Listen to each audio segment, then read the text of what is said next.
हटवाई का गरमी होऊन राहिली. जून महिना येऊन गेला तरी गरमी काही कमी व्हायचं नावच नाही घेऊन राहिली. गरमीच्यानं सारा कसा ना कसं जीव व्हायला लागते. गरमी होऊन राहिली तर जा झाडं लाव. काय झाडे लावा? मी का म्हणून राहिली, तू का म्हणून राहिली? झाडे लावून कुठं गरमी कमी होऊन राहिली का?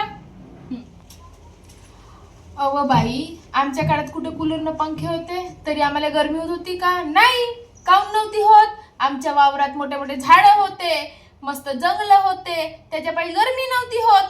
आता काय झालं, लोकांनी आपल्या सोयीसाठी झाडं कापला आणि मार मोठ्या मोठ्या कामाला त्या इमारती कारखान्याने रोड बनवला.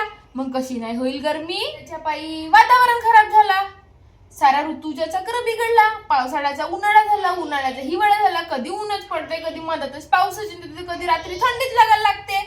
मग कसा नाही होईल बाई?